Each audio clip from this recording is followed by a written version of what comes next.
তোমরা যারা ফোনে এই ৫ ধরনের অ্যাপ ইউজ করো, বন্ধ করে দাও। কারণ এগুলো তোমাদের স্টোরেজ, ব্যাটারি আর ফোনকে স্লো করে দেয়। একদম নষ্ট করে দেবে। হ্যাঁ, কি অ্যাপ বলছি তার আগে আমার চ্যানেলটাকে সাবস্ক্রাইব করে নাও।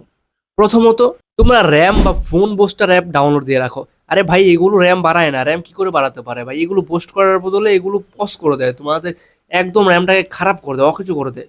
পরবর্তীতে অ্যান্টিভাইরাস অ্যাপ। আরে ভাই, ওটাই হচ্ছে আসল ভাইরাস। পরবর্তীতে যেকোনো ধরনের VPN তোমরা ডাউনলোড দিয়ে রাখো বিশেষ কাজের জন্য। বাস্তবে VPN গুলোতেও কিন্তু ভাইরাস থাকে আর এটা ডেটা চুরিও করে। বর্তমান সময়ে স্মার্টফোনে ভালো শেয়ারিং দিয়েছে, তাও তোমরা শেয়ারিং অ্যাপ ইউজ করো প্লে স্টোর থেকে, এটা বন্ধ করে দাও। বিভিন্ন ধরনের থার্ড পার্টি অ্যাপ যেরকম 10 পার্টি বা এরকম জুয়া আরো অনেক কিছু আছে যা তোমরা প্লে স্টোরে পাবে না, কিন্তু তোমরা অন্য জায়গা থেকে ডাউনলোড দিয়ে সেগুলো ইউজ করো। আরে ওটা তো বেশি ভাইরাস। এই ধরনের অ্যাপগুলো তোমরা অবশ্যই ডাউনলোড দেবে না। তোমরা যদি লং ভিডিও চাও, আমি তোমাদের অবশ্যই বলে দেবো কি অ্যাপ তোমরা ইউজ করছো, সেগুলো ইউজ করা উচিতই না একদমই। প্রো কলার পর্যন্ত ইউজ করতে পারবে না তোমরা। আর যেগুলো ফোন ক্লিনার আছে এগুলো তো আরো খতরনাক।